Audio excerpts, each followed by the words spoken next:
might have come across these ancient stories, Chuanqi they're called, sort of early short fiction, often quite fantastical, and many of them have these really interesting little notes at the end, these afterwards, where the author basically says, oh yeah, just got back from a great day out with pals, felt inspired, dashed this off.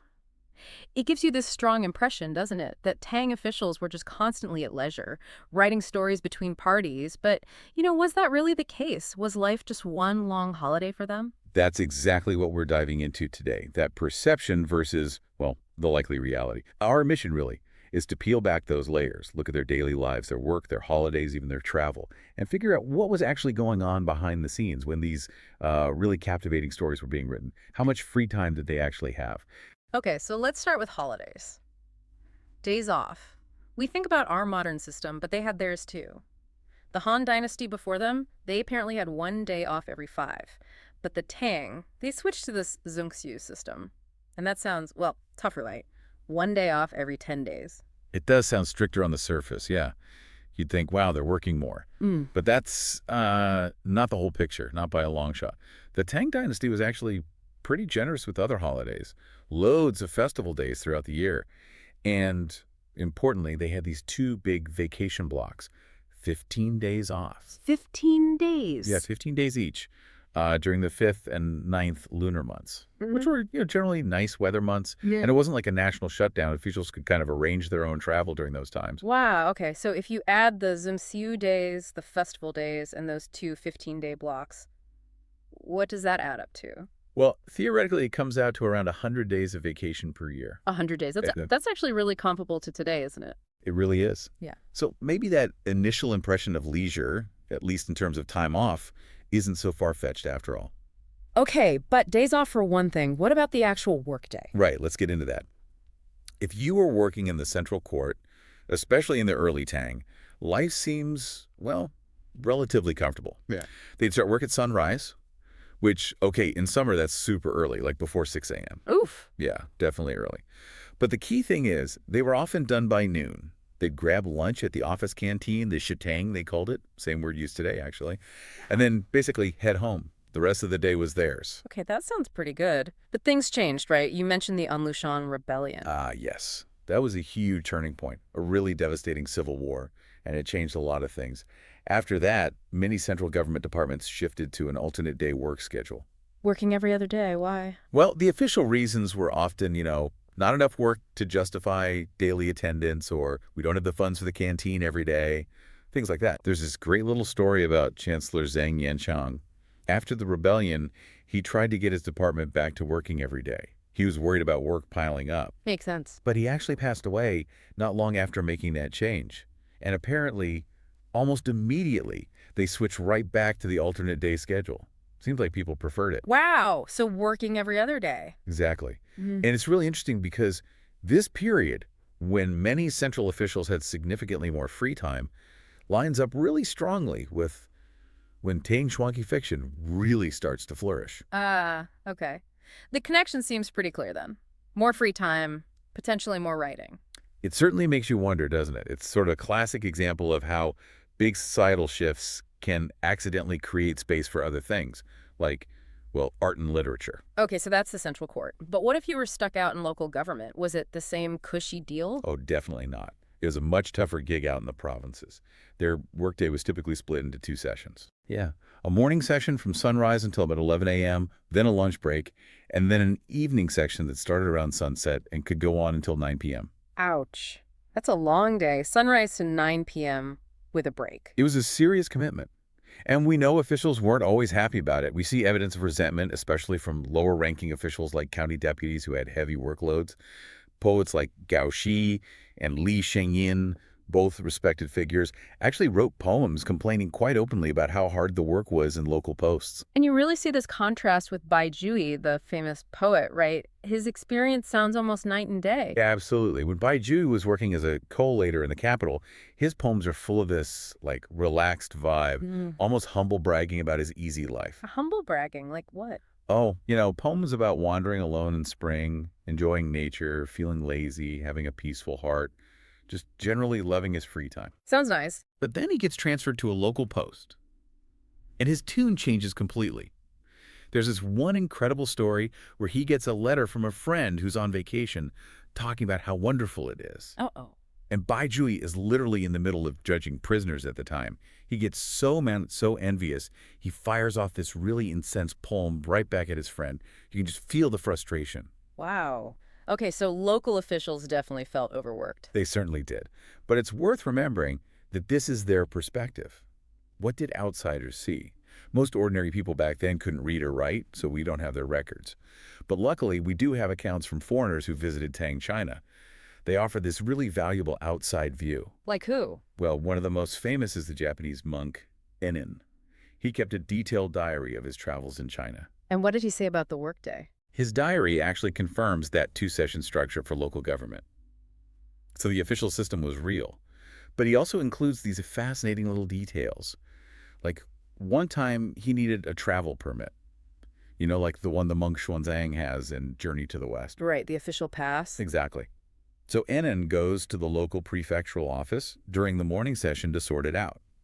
And after some initial steps, they basically tell him the chief official, the main guy, has gone off to play polo. During work hours? During the morning session. And they just told Enin and his group, yeah, just go home. We'll call you when he's back. Huh. So much for the grueling workday, at least for the boss. Precisely. Yeah. It suggests that even if the lower-level staff, the functionaries, were really dizzy, the high-ranking local officials still managed to find quite a bit of leisure time for themselves. Which makes it totally plausible that they were writing Chuanqi stories, too, not just the folks back in the capital. Okay, that makes sense. Leisure could be found, even locally. What about travel, though? You mentioned that earlier. Yes. Travel is a huge factor here. We need to remember how incredibly slow travel was back then. Right. Forget planes or even trains. We're talking boats, carts, maybe horseback. Exactly. It took ages to get anywhere. Even if you were relatively comfortable, say, on a boat, there were just long stretches of, well, boredom. Nothing much to do. And officials traveled a lot, didn't they? They really did. The Tang bureaucracy was set up to rotate officials between the capital and various local posts. This was deliberate. It stopped them from getting too cozy with local powerful families or becoming ignorant of conditions outside the capital or just developing too narrow a view. Smart. Yeah. The typical term of office was about 4 years, kind of like a modern presidential term, actually. After that, you were likely reassigned, meaning another long journey. So picture it. Stuck on a boat for weeks, maybe months, just watching the riverbanks slide by. That kind of emptiness, that enforced downtime, can really spark creativity, can't it? There's that famous line from a Tang poem, facing the fisherman's fires by the maple bridge, lost in sorrowful sleep. When you're in that state, your mind wanders. Stories start to form. Do we have examples of stories written during travel? Absolutely. A great one is Shen Jiji's The Tale of Miss Wren. It's a really famous fox spirit story. And Shen Jiji himself wrote in the afterword that he was on a boat trip from the capital down to the southeast with some other officials. Passing the time. Exactly. They were telling each other strange stories to combat the boredom. Someone told the story of Miss Wren, and his friends were like, wow, that's amazing. You have to write that down. So he did, right there on the boat. And it wasn't just writing down stories you came up with yourself, right? Sometimes it was about recording stories you heard. Definitely. Take Li Gongzuo's The Tale of the Old Woman of Lujiang. He explicitly says he wrote it down after hearing the story from a friend while they were staying at a post house, one of those official inns along the travel routes. So these journeys were like incubators for stories, places to create them, but also places to share them and get them recorded. Okay, so we have leisure time, we have travel boredom. Yeah. But you mentioned a darker side, too, using fiction for politics. Yes. That's another really important motivation we see, especially later in the Tang. Fiction wasn't just entertainment. It could be a weapon. The prime example comes from the Nuo Lai factional struggle. This was a really bitter, long-running feud between two political cliques in the late Tang, one led by Niu Sengru, the other by Li Deyu. And someone wrote a story as part of this fight. An incredible story, yeah. It suddenly appeared, called A Record of Travels in the Zhou and Qin Eras, and it was written in the first person, starting right off with, "My name is Sengru and my surname is Niu," directly pretending to be Niu Sengru himself. Wow, that's bold. What was the story about? It claims that Niu Sengru failed the imperial exam, got lost while wandering, and stumbled into this magical temple belonging to Empress Dowager Bo from the Han Dynasty centuries earlier. Okay, getting weird. It gets much weirder. Empress Dowager Bo, looking young and beautiful, apparently takes a shine to this Niu Sengru. She then summons this all-star lineup of famous ancient beauties. We're talking Lady Qi, Wang Zhojun, Pan Yu, the one with the lotus feet, even Yang Guifei, who had died much more recently. All together, from different dynasties. All together. And somehow they're all capable of writing these sophisticated 7-character quatrains, a poetic form that wasn't even popular until much later, during the Tang itself.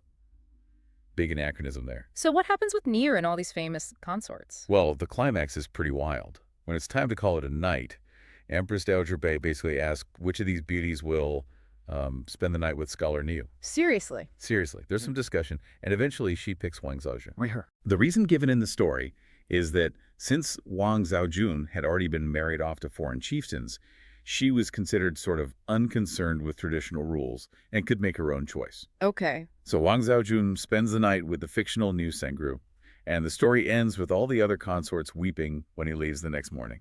That is quite a story. What was the political point? Well, Li Deyu's faction seized on it immediately. They screamed bloody murder, basically. They claimed the story was treasonous. By depicting imperial consorts in the past serving him, they argued, Niu Sengru was implying he had ambitions for the throne himself.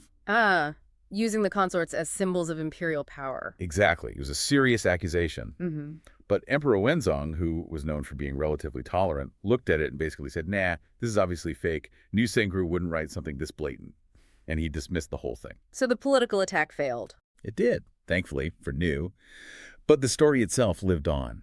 And even though the political context is long forgotten by most readers today, it's still this incredible piece of fiction. I mean, ancient scholars often fantasized about meeting ghosts or spirits, but to gather that many famous beauties in one place for such an intimate encounter, it's unique. Some people actually call it the King of Tang Dynasty wish fulfillment fiction.